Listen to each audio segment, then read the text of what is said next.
Hari ini kita akan membahas tentang syarat sah sholat berjamaah. Jadi kapan sholat berjamaah kita dikatakan sah? Di dalam hukum syariat ada beberapa syarat sah sholat berjamaah. Yang pertama, anda ya'lama butlana sholata imami. Seorang makmum dikatakan sah sholatnya selama dia tidak mengetahui batalnya imam. Walaupun si imam batal, yang penting sampai sebagai makmum tidak mengetahui batalnya imam. Contoh, saya antara maghrib dan isya. Maghrib, habis salat maghrib saya kentut sampai dari tahu. Cuma karena duduk di masjid adzan isya, begitu adzan isya saya lupa, berkeyakinan masih kena wudu, kentutnya nanti lupa. Kemudian isya langsung jadi imam sampai ada yang tahu. Maka gimana?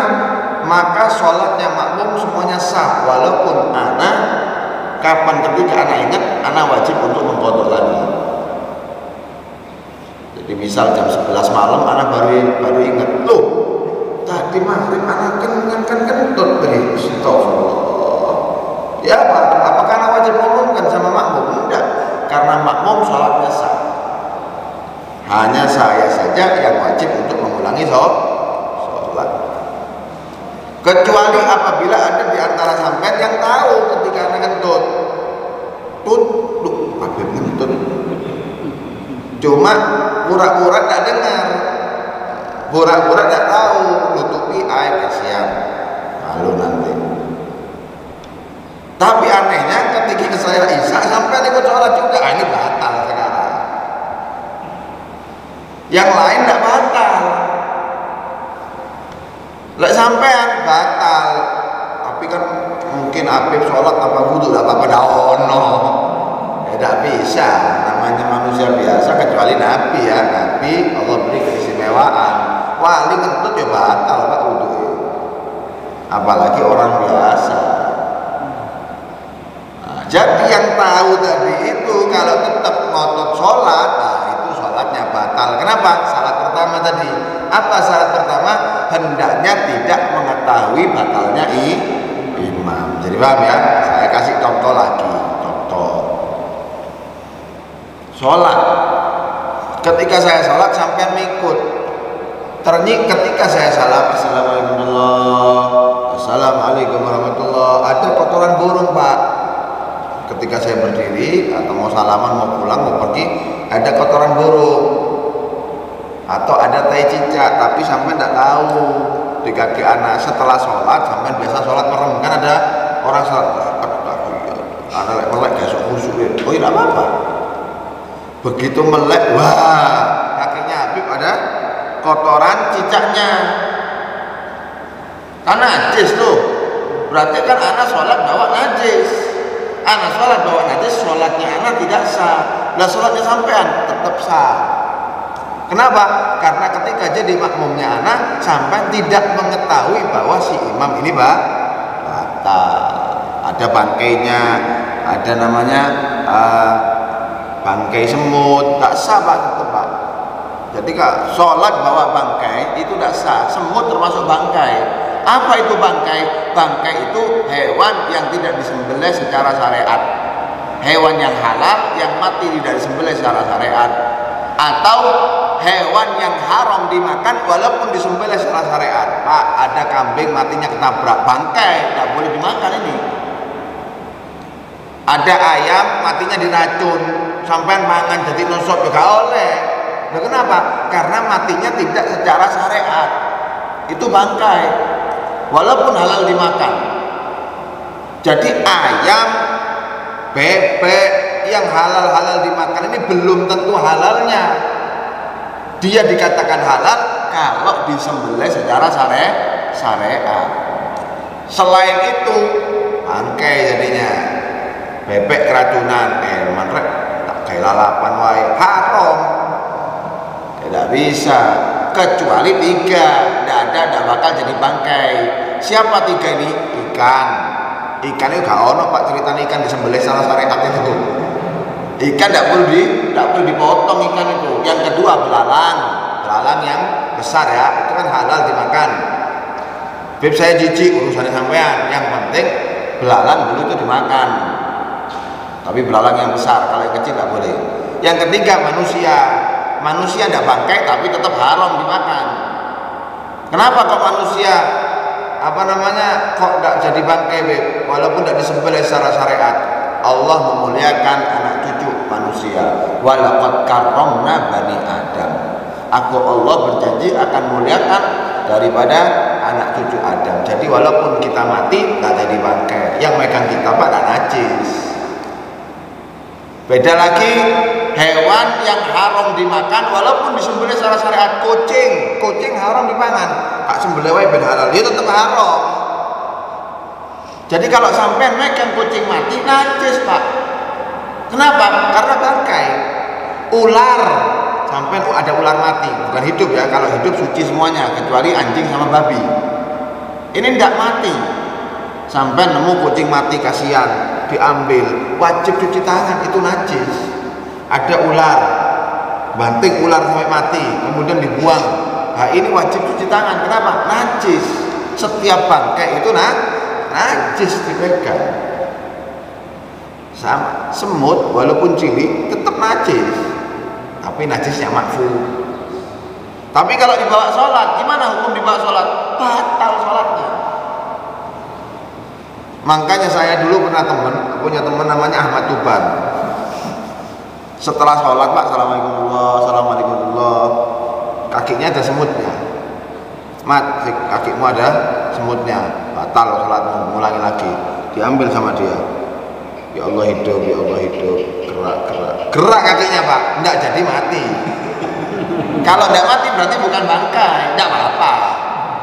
Urip sian, berarti enggak batal sholatnya. Karena bukan bangkai. Ini belum mati, ini sekarang ini saya. Ini masih gerak kakinya, berarti bukan bangkai. Tapi mati, ya batal sholatnya Mbak. Sayapnya laron. Pokok anggota tubuhnya hewan itu bangkai semuanya. Sayapnya laron. Makanya kalau sholat itu kalau sudah musim-musim kepe, kan itu Pak, itu diperhatikan dulu kakinya. Bukan bangkainya mantap. Jangan sampai sudah 4 rakaat sholat, sampai satu rakaat 1 juz misal. Assalamualaikum, kaki-kaki gini ada semutnya, batal, ulang lagi.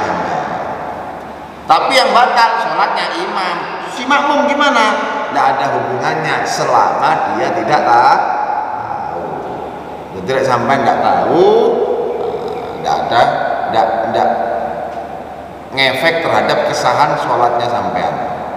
Kecuali pertengahan sampean tahu.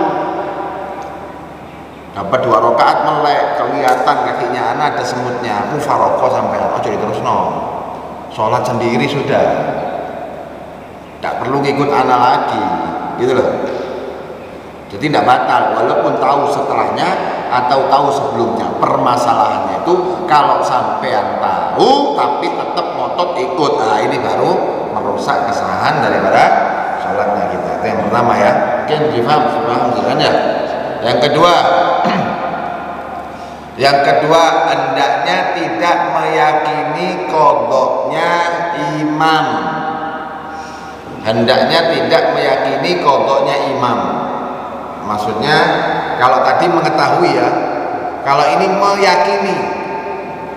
Hendaknya si makmum tidak meyakini daripada batal atau wajib qadha-nya imam. Contoh gini Pak.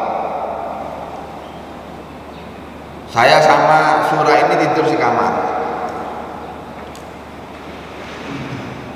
tapi tidak ada kasurnya. Jadi kayak di kasur Palembang tidur berdua, arek-arek pondok Pak. Kasur itu ada maninya. Bu sopo yang si mimpi basah nggak tahu, sama-sama membujang kan gitu. Ini ada maninya. Ana bilang surah, kamu mimpi basah ya? Enggak, Beb. Surah bilang enggak, saya enggak junub. Surah bilang, oh mungkin Abeb yang junub. Enggak, oh enggak ngerasa. Jadi ini siapa yang mimpi basah ini? Siapa yang junub, siapa yang wajib mandi? Surah, karena bukan meyakini punya dia, meyakini anak yang junub. Anak enggak ngerasa. Enggak, anak enggak ngerasa, enggak mimpi apa-apa kok. Anak mimpi surga kok kemarin. Itu ente itu. Jadi yang dia nuding anak, yang anak nuding dia. Berarti anak berkeyakinan dia junub, dia berkeyakinan anak junub. Nah ini gimana? Anak tidak boleh jadi makmumnya dia tidak boleh jadi makmumnya anak. Kenapa? Karena sekarang yakin, meyakini bahwa kalau surah sholat tidak sah, surah sholat ente kok junub kok. Enggak Beb, sampai yang saya junub. Dia menyangka anak tidak junub, tidak wajib mandi. Aneh itu. Kecuali kalau satu kasur ini cuma dia yang tidur, ini cuma saya yang tidur, Beb. Ada maninya, bukan mani anak, mandi sama mana?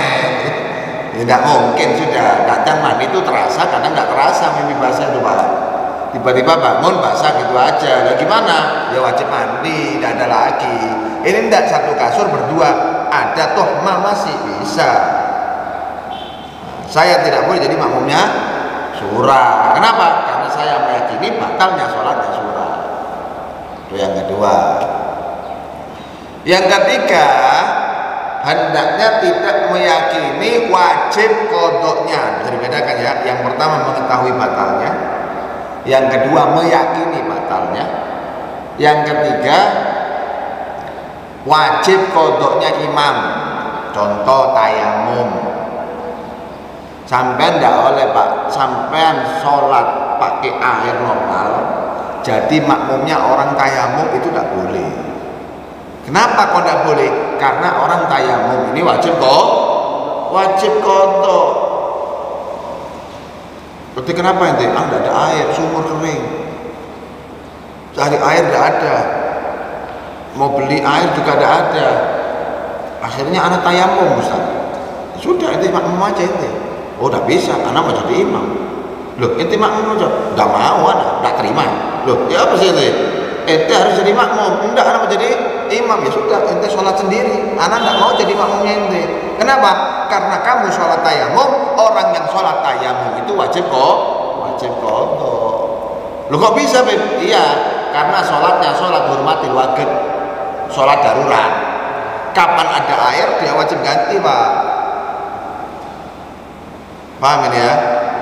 Atau contoh lain, orang sholat pakai perban, nah, itu kan tidak sah. Tapi perbannya di tangan ya, di tangan sama di kepala anggota tayamum. Nek perban di kaki aman. Yang penting perban sebelum pakai perban wudhu dulu.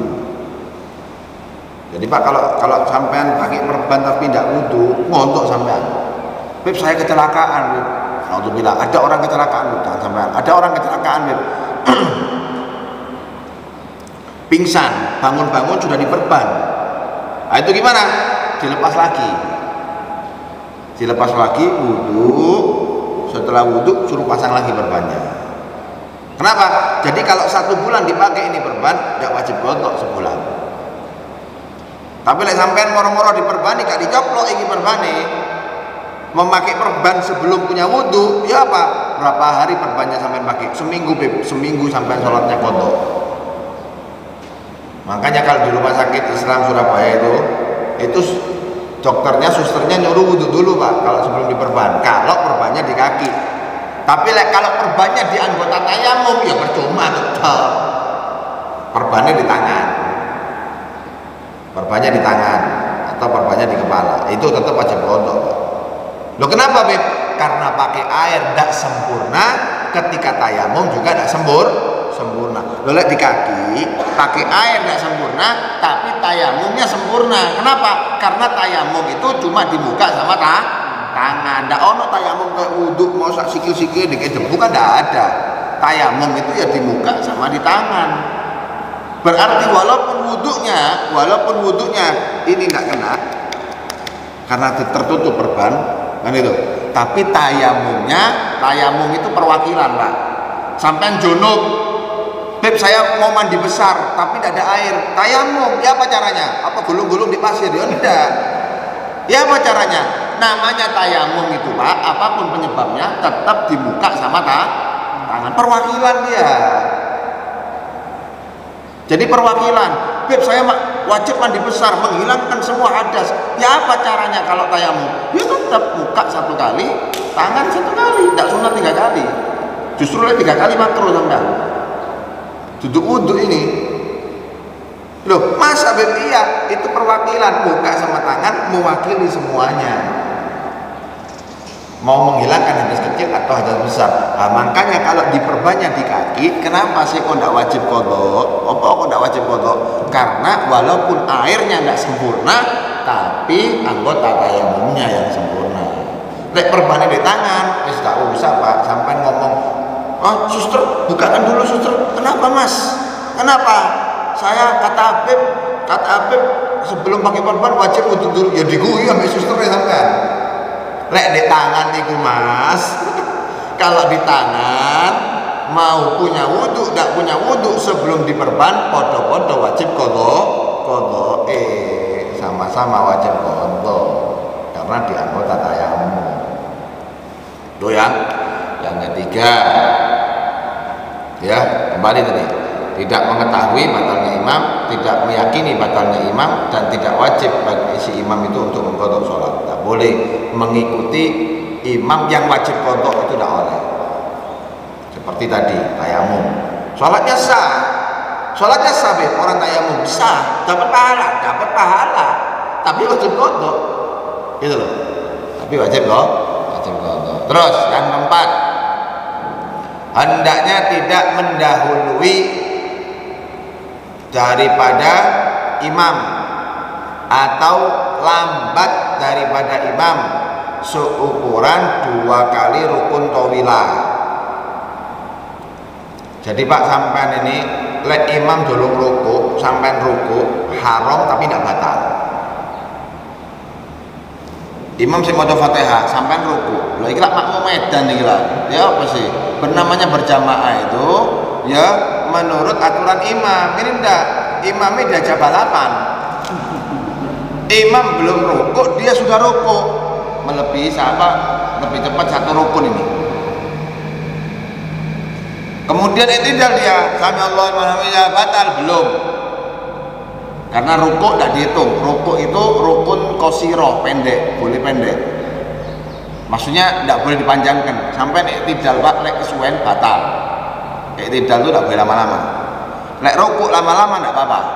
Makanya dikatakan rukun tawilah. Apa itu rukun tawilah? Yang boleh dipanjangkan. Gitu loh. Habis itu sujud. Lek imam masih baca Fatihah sampai sujud baru batal. Kenapa? Karena lebih cepat dari imam 2 rukun tawilah. Begitu pula kalau lambat. Lambat maksudnya gimana, Beb? Imam rukuk sampai takbur dhisik imami, sampai tetap ngadeg. Imam rukuk sampai tetap ngadeg, tapi sengaja.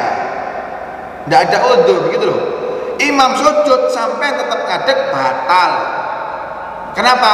Lambat 2 rukun daripada imam, batal. Kecuali ada beberapa sebab. Beb, aku durung nutukno Fatihah. Saya belum sempat untuk membaca Fatihah secara sempurna. Ini gimana, Beb? Ada 2 Pak gambarannya. Ada makmum itu namanya makmum muafik, ada namanya makmum masbuk. Siapa makmum muafik?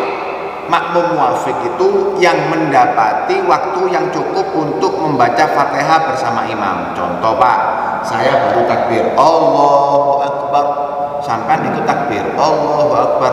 Lah kan sempat sampai baca Fatihah, kan itu? Kan sampai imam rukuk, sampai mungkin sampai dapat sama anak 1 menitan, berarti kan sempat baca Fatihah sempurna. Nah itu gimana? Sampai baca Fatihah. Bismillahirrahmanirrahim. Anak rukuk, sampai ikut rukuk karena muafik. Beda halnya kalau masbuk. Masbuk ini lawan katanya muafik. Siapa itu masbuk? Orang yang tidak mendapati Fatihah sempurna bersama imam. Contoh salat maghrib Pak, saya sudah baca qul huwallahu ahad, baru sampean datang waladhdallin amin, sampean ketemu aku, wah Fatihah sampai sini saya baca surat sudah, bismillahirrahmanirrahim, qul huwallahu ahad Allahus samad, sampean baru takbir Allahu akbar. Lah ini kan sampean tidak mungkin bisa sempurna baca Fatihahnya. Kenapa? Sampean masbuk. Lah itu gimana kalau masbuk? Ya baca Fatihah sebisanya. Jadi sampean itu bismillahirrahmanirrahim, alhamdulillahirabbil alamin, arrahmanirrahim, aku wis rukuk. Baru sampean arrahmanirrahim, saya sudah rukuk. Allahu akbar. Ojo diterusno Fatihahnya. Fatihahnya tidak perlu terus, tidak perlu disempurnakan. Kenapa? Ditanggung sama imam. Fatihahnya masbuk, jadi perlu digaris bawah ya. Siapa itu masbuk? Yang tidak sempurna Fatihahnya bersama imam. Dia tidak dapat waktu, gak nututi. Orang yang tidak nututi seperti ini, gimana? Baca Fatihah sebisanya, setelah itu langsung rukuk. Imam rukuk, dia rukuk. Tapi Beb katanya wajib baca Fatihah. Wis ditanggung Fatihahmu di imam. Sampai rukuk, Allahu akbar rukuk, sampai orang ikut tidak.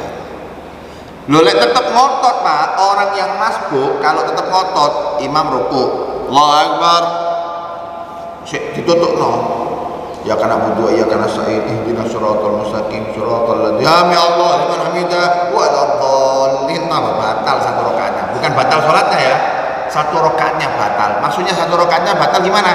Rokaat itu sampai tidak dapat. Jadi ibarat kalau imam baru 1 rakaat, sampai 0 rakaat. Jadi nanti imam salam, sampai wajib nambah 1 rakaat. Kenapa kok wajib nambah 1 rakaat? Karena tidak mendapati tumakninah di dalam rukuknya imam. Nambah 1 rakaat. Assalamualaikum warahmatullahi wabarakatuh. Ngadeg Pak, kurang siji sampean. Ngadeg, wajib. Loh, tapi kan saya sudah baca Fatihah tadi. Salah. Coba sampean seandainya sampean nututi rukuk sama imam, sah sampean. Tapi karena ngotot menyempurnakan Fatihah, tambah rusak Fatihahnya. Jangankan gitu Pak, sampean masuk kalau imam sudah rukuk, rakaat pertama nih ya. Waladhdallin amin, sampai dari mes yang paling jauh sana. Bismillahirrahmanirrahim, qul huwallahu samad lam yalid walam yulad walam yakul lahu kufuwan ahad. Allahu akbar, ana ruku. Saya ruku, sampai langsung takbir Allahu akbar, langsung ruku. Ngikuti tumakninah, maksudnya sampai sempat ngomong subhanallah. Subhanallah. Sami Allah liman hamidah, sah 1 rakaatnya.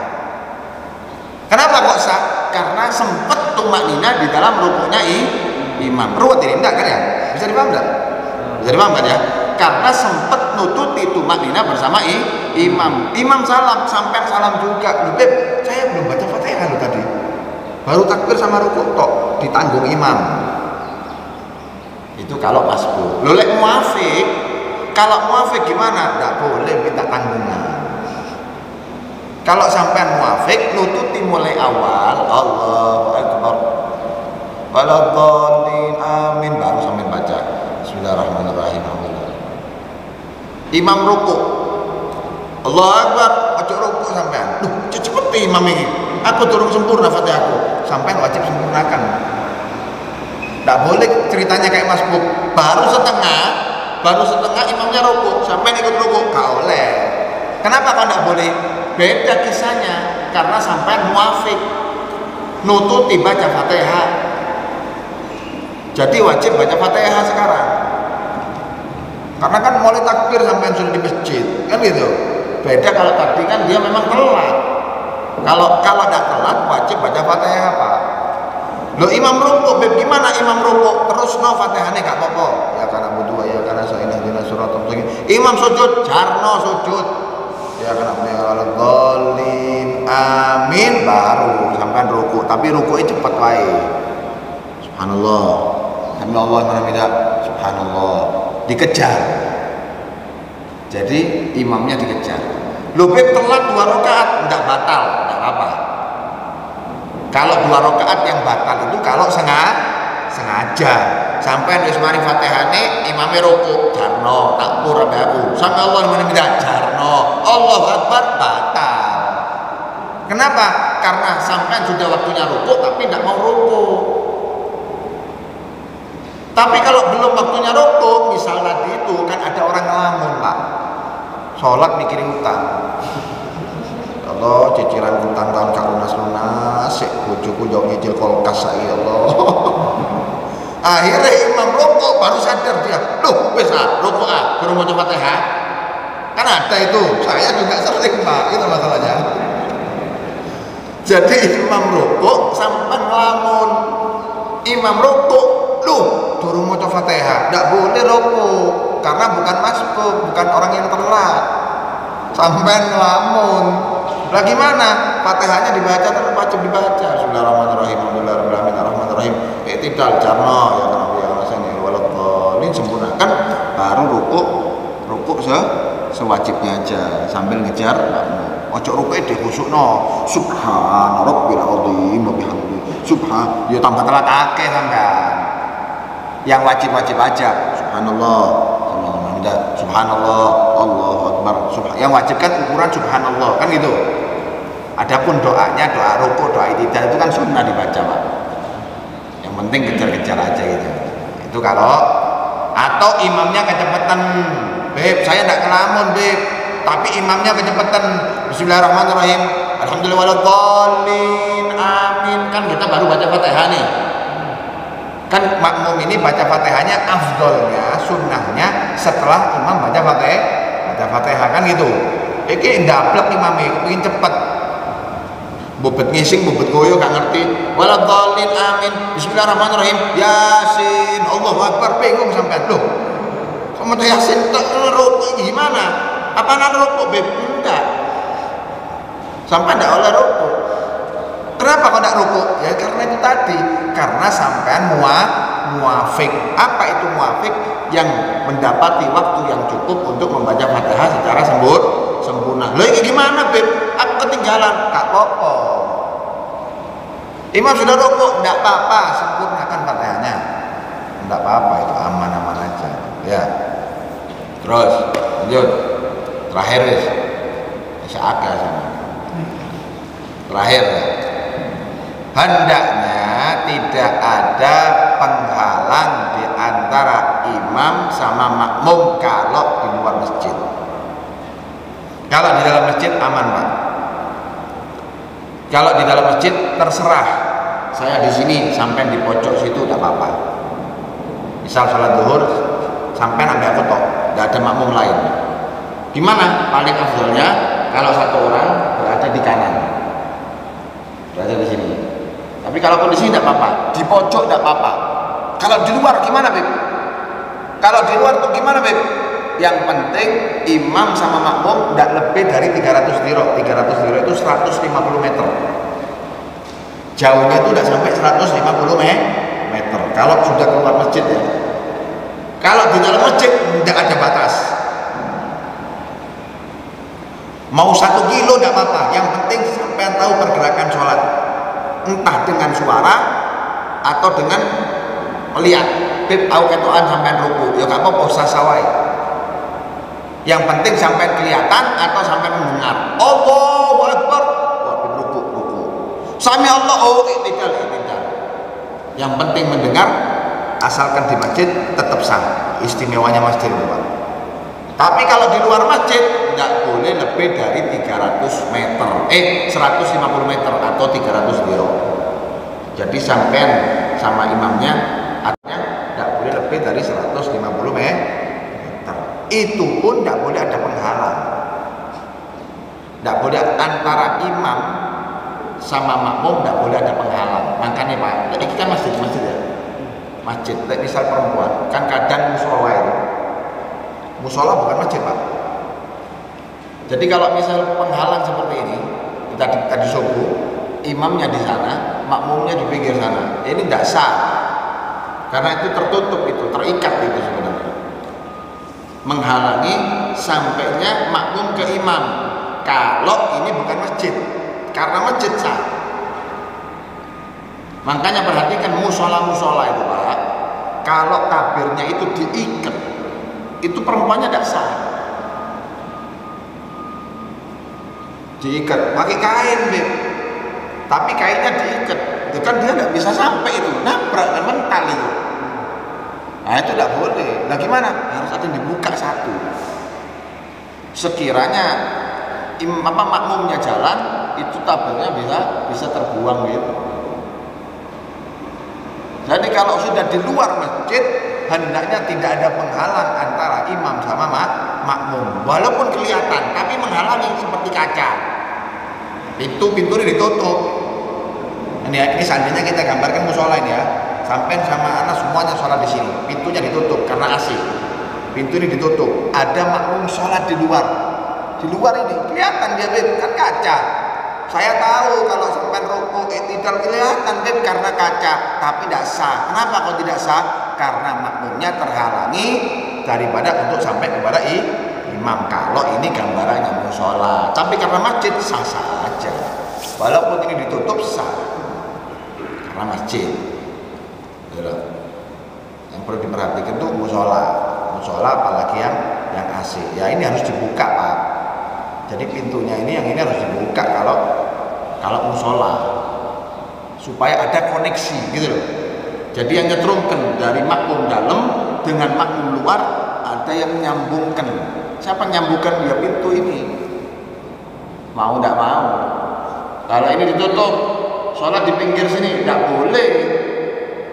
Kalau di luar masjid harus dibuka ini.